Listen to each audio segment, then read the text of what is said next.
بسم اللہ الرحمن الرحیم۔ آج کے فکر نو میں ہم ایک کتاب کا ریویو کر رہے ہیں، اور کتاب ہے ایک خود نوشت آٹو بایوگرافی کہنا چاہیے۔ یہ ہمارے دوست ہیں رائے ریاض حسین صاحب، ان کی کتاب ہے، اور اس کے بارے میں کہنے سے پہلے میں یہ عرض کرنا چاہتا ہوں کہ بایوگرافی سوانح نگاری کا فن تو بہت پرانا ہے، لیکن آٹو بایوگرافی کا رواج جو ہے، یا خود نوشت سوانح کا جو رواج ہے، وہ کافی دیر میں شروع ہوا، اور خاص طور پہ موجودہ زمانے میں جب پرنٹنگ پریس کا زیادہ غلغلہ ہوا، جب انفارمیشن ریولوشن آیا پچھلے 100-150 سال میں، تو اس وقت ان کا زیادہ جو ہے وہ رجحان ہو گیا، اور اس کے بہت فوائد ہیں۔ یہ ایک قسم کی کہیں کہ یہ ایک قسم کی خود کلامی ہے، آٹو بایوگرافی ایک قسم کی خود کلامی ہے، اور عام طور پر اس میں جو کہا جاتا ہے وہ اس شخص کے لکھنے والے کے ذاتی تجربات جو ہیں وہ ہوتے ہیں، اور ان تجربات کو یا اس میں جو کہی گئی باتوں کو پھر جو دوسرے لوگ بات کہتے ہیں یا دوسرے بدیہی حقائق جو ہوتے ہیں ان کے اگینسٹ اس کو جو ہے پھر پرکھا جاتا ہے۔ وہ مورخ جو ہے وہ بعد میں وہ کام کرتا ہے، لیکن یہ بہت اچھی اور بہت امپورٹنٹ ایک صنف ہے، جو ادبی بھی ہے، اس کی سیاسی اہمیت بھی ہے اور تاریخی اہمیت بھی ہے۔ بہت لوگوں نے خود نوشت لکھی ہے جو ادبی شاہکار ہیں، اور جن لوگوں نے سیاسی بیک گراؤنڈ میں لکھا ہے ان چیزوں کو، ان کی بہت اہمیت سیاست میں بھی ہے، تاریخ میں ان کی بہت اہمیت ہے۔ اور ہمارے جو مصنف رائے ریاض حسین صاحب ہیں، یہ بہت اہم عہدوں پہ فائز رہے، 4 وزراء اعظم کے ساتھ ان کے media adviser, press secretary, press officer رہے، اسپیچ رائٹر بھی رہے، تو ان کو بہت قریب سے یہ دیکھنے کا موقع ملا۔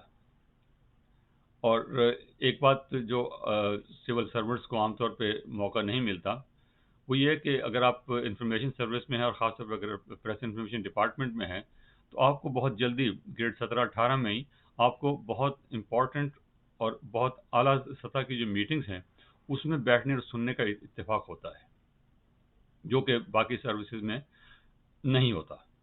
بہت بعد میں جا کے پھر آپ اس لیول پہ جب پہنچتے ہیں تو پھر آپ ان میٹنگز میں بیٹھتے ہیں، ڈیسیژن میکنگ۔ تو انفارمیشن آفیسر جو ہیں PID کے، وہ بہت جلدی ان کے کام کی نوعیت ایسی ہوتی ہے کہ وہ ان میٹنگ میں بیٹھتے ہیں، سنتے ہیں، اور بڑا وہ تجربہ جو ہے وہ بڑا انریچنگ ایکسپیرینس ہے۔ میں خود اس سروس میں رہا ہوں، تو وہ بہت جو ہے آدمی کی بالکل آنکھیں کھول دیتا ہے کہ آپ اب ینگ ایج میں، آپ 24-25 سال کی عمر میں وہاں پر آ جاتے ہیں یونیورسٹی سے نکل کے، اور وہاں جب ان فیصلوں کو ہوتے ہوئے سنتے ہیں، دیکھتے ہیں ان لوگوں کو، تو ایک عجیب سی حیرت ہوتی ہے۔ تو ریاض حسین صاحب جو ہیں، ان کی جو ہے بڑی طویل وہاں قیام رہا ملک کے اعلیٰ ترین ڈیسیژن میکنگ اداروں میں، اور انہوں نے بڑے قریب سے دیکھا، تو ان کی جو بات انہوں نے کہی ہے اس کی بڑی اہمیت ہے۔ اور اس کے علاوہ بھی وہ بل کلنٹن کا مجھے یاد آ رہا تھا کہ اس کی جو کتاب ہے مائی لائف، اس میں ایک بات کہی ہے کہ کوئی بھی شخص جس کی عمر 50 سال سے زیادہ ہے، اس کو چاہیے کہ بیٹھ کے اپنی سوانح لکھ چھوڑے، اس لیے کہ زندگی دنیا اتنی بدل چکی ہے پچھلے 50-60 سال میں کہ ہمارے جو بچے ہیں ان کو اندازہ ہی نہیں ہے کہ سچویشن اس وقت کیا تھی، آج سے 50 سال پہلے، 40 سال پہلے، 60 سال پہلے صورتحال کس قسم کی تھی، معاشرہ کس قسم کا تھا، کس قسم کی فیسلٹیز تھی، کس قسم کے تعلقات تھے، وہ سب کچھ جو ہے وہ بدل رہا ہے، اور بڑی تیزی سے بدل رہا ہے۔ تو اس کے لیے ضروری ہے کہ یہ لکھا جائے۔ تو رائے ریاض صاحب نے یہ بہت خدمت سر انجام دی ہے، اور اس کی بڑی اہمیت ہے، اس کی ستائش کرنی چاہیے۔ اس صنف میں ایک انہیرنٹ خرابی بھی ہے کہ عموماً جو خود نوشت ہے وہ خود ستائی بن جاتی ہے۔ اور اپنے جو اعمال ہیں جو بھی کیا کرا ہے اس پہ جسٹیفیکیشن بن جاتی ہے کہ میں نے یہ کیا، میں نے یہ کیا. تو وہ خود ستائی کا جو عنصر ہے وہ جب بڑھ جاتا ہے تو وہ کتاب کی اہمیت جو ہے وہ پھر کم ہونا شروع ہو جاتی ہے اور اس پہ جو ہے شک گزرنے لگتا ہے. رائے ریاض صاحب کو میں کہہ سکتا ہوں کہ انہوں نے اس سے بہت حد تک اس سے پرہیز کیا ہے. انہوں نے وہاں ہائیسٹ ڈیسیژن میکنگ باڈیز میں بیٹھ کر، ہائیسٹ جو ایگزیکٹو اتھارٹیز ہیں ان کے ساتھ بیٹھ کر، مل کر، ان کو قریب سے دیکھ کر جو لکھا ہے وہ لکھا ہے جو انہوں نے دیکھا ہے. اپنے تاثرات جو ہیں وہ دیے ہیں، لیکن جو اصل اہمیت ہے وہ یہ ہے کہ انہوں نے جو دور سے دیکھا ہے وہ اس کو لکھا ہے، جو اپنی آنکھوں سے دیکھا ہے، جو اپنے کانوں سے سنا ہے وہ لکھا ہے. تو اس لیے یہ اس میں خود ستائی کا عنصر بہت کم ہے. تاہم یہ ایک کامیاب اور سرخرو اور شادمان انسان کی سرگزشت ہے جس نے زندگی میں بہت جدوجہد کی ہے اور اس مقام پر پہنچ کر اب وہ ریٹائر ہو چکے ہیں. تو میں اپنے جو میموائرز ہیں، اپنے جو خود نوشتہ انہیں لکھی ہے، تو اس میں انہوں نے بڑی حد تک ذاتی تشہیر سے اجتناب کیا ہے. لیکن ظاہر ہے کہ یہ خود نوشت ہے تو جو فرسٹ پرسن میں لکھی جاتی ہے تو وہ جو لکھنے والا ہے وہ سب سے آگے رہتا ہے، سب کے سامنے رہتا ہے. تو اس لحاظ سے تو وہ اسے گریز ممکن نہیں ہے. لیکن خود ستائی کا یا خود اپنی باتوں کا جواز پیش کرنے کا وہ نہیں. ایک میں پڑھ رہا تھا ان کے ایک صاحب نے لکھا ہے کہ رائے ریاض جو ہے نواز شریف کے عشق میں مبتلا ہے. یہ درست نہیں ہے. وہ معترف ہیں میاں محمد نواز شریف کے، ان کی جو شرافت ہے، اس کی جو وزاداری ہے، مہمان نوازی ہے، اس کے وہ بڑے معترف ہیں. اور اس سے کسی نے بھی کبھی انکار نہیں کیا. میرے علم میں نہیں ہے کہ کسی شخص نے یہ کہا ہو کہ نواز شریف پہ بہت الزامات لوگ لگاتے ہیں، بہت غلط قسم کے بھی اور صحیح اور بہت شدید قسم کے الزامات ہیں، لیکن کبھی یہ نہیں کہا کہ وہ شخص کوئی بدتمیز ہے یا مہمان نوازی نہیں کرتا، یہ بد زبان ہے یا ایسا. وہ وزادار انسان ہے اور یہی رائے ریاض نے لکھا ہے. وہ مہمان نواز ہے اور یہی رائے ریاض نے لکھا ہے. باقی اگر آپ کے کوئی اور رائے ہے تو وہ آپ اپنی رائے پہ بالکل آپ قائم رہ سکتے ہیں. لیکن جہاں تک رائے ریاض کا تعلق ہے، وہ یہ کہنا ہے کہ وہ عشق میں مبتلا ہے، یہ درست نہیں ہے. وہ بہت حد تک ان کا ویو جو ہے آبجیکٹو ہے. اور کچھ جو اس میں سے پڑھنے کے بعد جو باتیں کچھ سامنے آتی ہیں وہ یہ ہے کہ ایک تو یہ کہ جو ہمارے سول سرونٹس ہیں ان کے لیے، خاص طور پہ جو نوجوان سول سرونٹس ہیں، کہ جب وہ اپنے گاؤں سے، اپنے چھوٹے شہر سے نکل کر سی ایس ایس کر کے بڑے شہر پہ پہنچتے ہیں، بڑے جگہوں پہ پہنچتے ہیں، تو وہ اپنے اصل سے، اپنی جڑوں سے بالکل منقطع ہو جاتے ہیں. وہ پہچانتے نہیں ہیں، واپس جاتے ہی نہیں ہیں اور آہستہ آہستہ وہ تعلق ختم کر دیتے ہیں.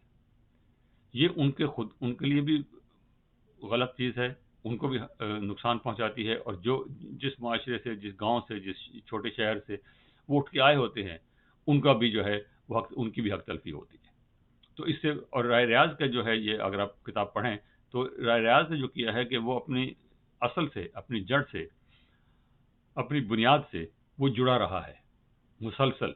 اور اس میں اس نے اس کو بڑا حوصلہ دیا ہے اور اس نے اس کو بہت ترقی دی ہے اور اس میں اس کو بہت اطمینان دیا ہے. جو خدمات اس نے دی ہیں اپنے گاؤں کے والوں کے لیے، دیہات والوں کے لیے، وہ اس کو بڑی طمانینت اس نے دی. اور جو اس نے اپنے خاندان کے لیے کیا ہے وہ تو خیر بہت ہی قابل ستائش بات ہے. چھوٹے بھائیوں کے لیے والد صاحب کی وفات کے بعد بڑے بھائی ہونے کی حیثیت سے جو کچھ کیا ہے وہ قابل ستائش ہے، وہ اور اس کی ستائش ہونی چاہیے. اور دوسری بات یہ کہ یہ بھی سول سرونٹس کے لیے کہ اپنی فیملی جو ہے اس کا خیال رکھے. اور خیال رکھنے کا مطلب وہ نہیں ہے جس طرح کچھ لوگ غلط طریقے سے خیال رکھتے ہیں، اور لیکن اپنے ان کے جو ہے جو بھی جائز کام ہیں، جو بھی ان کی جائز مشکلات ہیں، اس کو حل کرنے کے لیے جتنا بھی وہ کر سکتے ہیں وہ کریں اور ان کے ساتھ رابطہ رکھیں، آنا جانا ان کے ساتھ، ان سے الگ نہ ہوں. دوسری چیز فیملی ویلیوز ہے. فیملی ویلیوز کا اس نے ہم نے ہمارے ریاض حسین نے بہت خیال رکھا ہے اور وہ ایک لیونگ ایگزامپل ہے. اس دور میں جبکہ اربنائزیشن بڑھ رہی ہے، انڈسٹریلائزیشن بڑھ رہی ہے، انڈیویجولزم جو ہے وہ بڑھ رہا ہے، انڈر مارکیٹ پریشر جو ہے وہ ایک پیسے کی دوڑ ہے، جو ہے خرچ کمانا اور خرچ کرنا، کنزیومرزم جسے کہتے ہیں، وہ بڑھ رہا ہے. تو اس سے جو ہے ذاتی پرسنل جو تعلقات ہیں، فیملی ویلیوز جو ہیں وہ انڈر پریشر آ رہی ہیں. سخت معاشی دور جسے کہتے ہیں وہ ہے، اور وہ بڑھتا جا رہا ہے. وہ اس سے مفر ممکن نہیں ہے. وہ ممکن نہیں ہے کہ آپ جو ہے وہ جو 100 سال 150 سال پہلے ایک خود کفیل دیہات والی زندگی تھی وہاں چلے جائیں. وہ نہیں ہو سکتا. یہ ہمارے اختیار میں ہی نہیں ہے. یہ جو کچھ چل رہا ہے ہمیں اس کے ساتھ رہنا ہے. تو اس میں یہ کہ آپ اپنی فیملی ویلیوز جہاں تک ہو سکے ان کا خیال رکھیں، اور رائے ریاض نے اس کا رکھا بھی ہے اور اس کا ذکر بھی کیا ہے. تو اس لحاظ سے اس کتاب کی یہ اہمیت بھی ہے کہ فیملی ویلیوز جو ہیں ان کو اس نے اپ ہولڈ کیا ہے. اس کے بعد میں خود ان کو جانتا ہوں، ہمارے بیچ میٹ ہیں. تو پبلک ریلیشن میں جو ہے یہ رائے ریاض ہمیشہ ہی ہم سے بہت آگے اور بہت بہتر رہے ہیں دفتر کے کام کاج میں. اور اس کی بنیادی وجہ ہے کہ بڑے دھیمے مزاج کے ہیں، اور وہ ان کی کتاب میں بھی نظر آتا ہے. کسی سے لڑائی کرنا یا کسی کی برائی کرنا، کتاب میں بھی آپ دیکھیں گے کہ انہوں نے کسی کی برائی نہیں کی ہے. عام طور پہ جو خود نوشت سوانح ہوتی ہے اس میں ایک خرابی یہ ہوتی ہے کہ وہ اس کو انتقام کا ذریعہ بنا دیتے ہیں. خاص طور پہ بہت سے لوگ جو ہیں غصے سے لکھتے ہیں. اس میں وہ نظر نہیں آئے گا آپ کو. جیسے میں نے کہا کہ ایک مطمئن، شادمان اور کامیاب شخص کی سرگزشت ہے، تو اس میں آپ کو کہیں جو ہے یہ چیز نظر نہیں آئے گی. اور یہ جو ہے بڑی اچھی چیز ہے، اور یہ تربیت کی بات ہے. یہ گھر کی تربیت کی بات ہے اور اپنی طبیعت کی بات ہے. اور یہ چیز جو ہے ہمارے جو خاص طور پہ جو نوجوان ہیں جو سول سروس میں آتے ہیں ان کو بھی یہ چیز مد نظر رکھنی چاہیے کہ ان چیزوں کا خیال رکھیں. اپنی پرسنالٹی کو، جاب کو اپنے اوپر سوار نہ کریں. آپ خود جاب کریں اور جاب کو اپنے اوپر سوار نہ کریں. اور اگلی بات جو ہے کہ اس میں میں یہ تو نہیں کہتا کہ یہ بہت ادبی شاہکار ہے، لیکن اس میں بہت سی باتیں جو ہیں وہ بالکل جو ہیں وہ ادبی معیار پہ پوری اترتی ہیں. دو چیزیں خاص طور پہ، مثلا شخصیت نگاری. اب شخصیت نگاری اس میں ہے وہ مطلب بڑی تھوڑی سی ہے. میں نے پرائم منسٹر نواز شریف کا ذکر کیا ہے، اس میں جمالی صاحب مرحوم کا ذکر کیا ہے. اس کے بعد اپنے جو رفقا ہیں ان کا ذکر کیا ہے، جن کے ساتھ انہوں نے کام کیا ہے ان کے ساتھ ان کا ذکر کیا ہے. تو وہ بڑا اچھے طریقے سے انہوں نے ان شخصیات کو ہمارے سامنے پیش کیا ہے. اور شخصیت نگاری جو ہے یہ ایک بڑا مشکل فن ہے. تو اس میں اس چیز کو بھی جو ہے اگر آپ پڑھیں ان کتاب کو تو آپ نظر آئے گا آپ کو کہ شخصیت نگاری میں بھی انہوں نے بہت اچھا جو ہے وہ اس کو نبھایا ہے.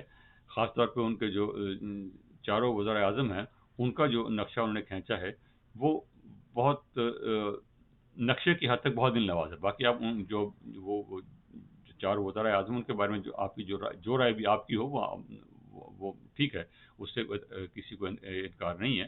لیکن جو جیسے رائے ریاض نے مصنف نے اس کو پیش کیا ہے اور اس کو جس طرح ہینڈل کیا ہے وہ قابل ستائش ہے. اس کے بعد ایک چیز جو دیکھنے کی ہے کہ سول سروس میں کیونکہ ہم لوگ سول سرونٹ بیک گراؤنڈ میں ہوتے ہیں، جو بیوروکریٹس ہیں ان کو کہتے ہیں کہ they are nameless faceless workers. تو اور ہمارے جو ہمارے باسز ہوتے ہیں، امیڈیٹ باسز تو ہم وہی ہوتے ہیں جو ہمارے سینئر آفیسرز ہوتے ہیں، لیکن اوپر جو جن کا کنٹرول ہوتا ہے ہم پر وہ سیاسی لوگ ہوتے ہیں. ایون فوجی حکومت بھی اگر ہو تو بھی جو ہے وہ ایک سیاسی ماحول ہوتا ہے اوپر، تو ہمیں اس کے اندر کام کرنا پڑتا ہے. اس لیے اس میں بہت احتیاط کی ضرورت ہے. رائے ریاض حسین نے اس معاملے میں بالکل احتیاط کی ہے. اس کی خود نوشت ظاہر ہے کہ سیاست میں آگے بڑھ کر نہیں کیا، اپنا کام کیا ہے. اسپیچ لکھی ہے، جو بات درست ہے، جو بات صحیح سمجھی ہے وہ بتا دی ہے، اور اپنا کام کر کے الگ ہو گئے. اپنے آپ کو سیلف پروجیکٹ کرنے کی کوشش کی ہے، نہ سیاست میں گھسنے کی کوشش کی ہے. خاص طور پہ اس میں مجھے یاد آتا ہے کہ ہمارے بڑے قریبی دوست اور بہت ہی لائق افسر حسن وسیم افضل. وہ نہ صرف ہمارے بیچ میٹ تھے بلکہ میرے گروپ میں بھی تھے اور بہت ہی نفیس آدمی تھے. وہ سیف الرحمان کا انہوں نے ذکر کیا ہے. سیف الرحمان کی جو شخصیت نگاری کی وہ بہت اچھی ہے اس میں، اس کی جو اسی کتاب میں. سیف الرحمان کے جو احتساب کا تھا اس میں حسن وسیم افضل اللہ بخشے ان کو، وہ بہت آگے تک چلے گئے. انہوں نے ٹی وی پہ آ کے، تو وہ پی ٹی وی تھا ان دنوں، تو ٹی وی پہ آ کے وہ جو کرپشن کی داستانیں تھیں وہ سنانے شروع کر دی. میں نے ان سے کہا اور دوستوں نے کہا، منع کیا کہ مت کرو یہ آپ، کیونکہ سول سرونٹ اپنے آپ کو پبلک میں ڈیفینڈ نہیں کر سکتا. وہ پریس کانفرنس نہیں کر سکتا جا کے، وہ پریس ریلیز نہیں جا سکے، اس کے پاس یہ فوج نہیں ہوتی اس کے حق میں بیان دینے والی. تو اس لحاظ سے وہ بڑا طاقتور ہونے کے باوجود یہ اس کی بہت بڑی کمزوری ہوتی ہے. تو اس لیے publicity, never seek publicity as a civil servant. اپنے آپ کو آگے پروجیکٹ کرنے کی کوشش مت کریں، اور سیاسی کھیل میں اپنے آپ کو اپنی حدود میں رہیں. حسن وسیم افضل کو اس کا بہت نقصان ہوا اس چیز کا. وہ ایماندار آدمی تھا، نہایت نفیس انسان تھا، اور وہ دیانتداری سے سمجھتا تھا کہ میں جو کر رہا ہوں وہ درست کر رہا ہوں، اور یہ جو ہے سلسلہ جو ہے یہ ختم ہونا چاہیے، اور یہ بہت غلط ہو رہا ہے جو کچھ ہو رہا ہے اس میں. لیکن جب حالات بدلے تو وہ اپنے آپ کو ڈیفینڈ کرنے کی پوزیشن میں نہیں تھے، because as a civil servant وہ کوئی جا کے جلسہ نہیں کر سکتے، وہ کوئی جلوس نہیں نکال سکتے، وہ کوئی پریس کانفرنس نہیں کر سکتے، اور وہ خاموشی سے، جیسے وہ نیم لیس فیس لیس ہوتے ہیں سول سرونٹس، وہ اپنا کام بھی اسی طرح کرتے ہیں، اور جب انہیں زیر عتاب آتے ہیں تو بھی بیچارے اسی طرح جو ہے وہ بے بس سے پھرتے رہتے ہیں. تو یہ ایک بات بھی اس میں نظر آتی ہے. دوسری سویلین کا جو کارکردگی ہے وہ بھی آپ اس کتاب میں دیکھیں گے. ویسے بھی تاریخی طور پہ یہ درست ہے کہ جو بھی پاکستان میں آپ کو نظر آتا ہے اس وقت بنا ہوا اچھا، وہ سویلین لیڈرشپ نے کیا ہوا ہے. اس کی یہاں مثالیں دینے کی ضرورت نہیں ہے. اس کے بعد انہوں نے جو اپنے فورن پوسٹنگ کے دوران جاپان میں، سری لنکا میں اور انڈیا میں اپنی فورن پوسٹنگ نے جو آبزرویشنز دی ہیں، جو اپنے کام کیے ہیں، وہ بھی قابل ستائش ہے. جاپانی معاشرے سے اپنا معاشرہ موازنہ کیا ہے. خاص طور پہ ایک بات انہوں نے کہی ہے کہ انہوں نے بچپن میں دیکھا تھا کہ ایک شخص کوئی ان کے گاؤں میں اپنے جو عام بائسیکل ہے اس پہ کوئی چھوٹی سی موٹر لگا کے پھر رہا تھا، اور وہ سائیکل اس کو آٹومیٹک ہو گئی تھی وہ، اور وہ بھگائے پھرتا تھا. اور وہ بتاتے ہیں کہ مسٹر ہونڈا، جن کے نام پہ یہ ہونڈا کار اور اتنا بڑا بلینز آف ڈالر کا اس وقت بزنس ہے، اس نے یہی کام کیا تھا. اس نے اپنے سائیکل میں دفتر جانے کے لیے یہ چھوٹی سی موٹر لگائی تھی، اور وہ پھر لوگوں نے ڈیمانڈ کرنا شروع کیا، ہمیں بھی لگا دو، ہمیں بھی لگا دو. تو وہ پھر یہاں تک پہنچ گیا. تو وہ انفرادی ٹیلنٹ کی کمی نہیں ہے پاکستان میں، کمی جس کی ہے کہ سپورٹ سسٹم نہیں ہے. وہ جو جس شخص کا ذکر کر رہے ہیں، جس کا نام بھی ریاض کو معلوم نہیں ہے اس وقت، وہ بھی یہی کام کر رہا تھا جو مسٹر ہونڈا نے کیا جاپان میں، لیکن اس کا سپورٹ سسٹم نہیں ہے. سپورٹ سسٹم کیوں نہیں ہے اس کا الگ مسئلہ ہے، لیکن بیسک وجہ ہے کہ اس کی سپورٹ سسٹم نہ ہونے کی وجہ سے یہ نقصان پورے ملک کو، پورے معاشرے کو ہو رہا ہے. ایجوکیشن نہیں ہے اس کا. اس کے بعد وہ بتا دیں کہ ریسرچ کے بارے میں بڑی چھوٹی سی بات ہے لیکن بڑی اہم بات ہے. بھارت میں ان کا جو ایکسپیرینس رہے ہیں اس میں بتا دیں کہ وہ ان کا انڈیا انٹرنیشنل سینٹر ہے، وہاں پر ان کو بلایا گیا کہ کوئی نور جہاں پہ کوئی وہ سیمینار وغیرہ کر رہے ہیں. تو خاص دلچسپی نہیں تھی ان کا، لیکن پھر بھی میں چلا جاتا ہوں. تو بتا دیں کہ وہاں ایک شخص نے جس نے مقالہ پڑھا، وہ 15 سال سے نور جہاں پہ ریسرچ کر رہا تھا، اور اس نے جو مقالہ اس نے پڑھا، ریاض کہتے ہیں کہ میں حیران رہ گیا کہ یہ شخص اتنی ریسرچ کی ہوئی اس پہ. اور یہ چیز ہمارے ہاں مسنگ ہے.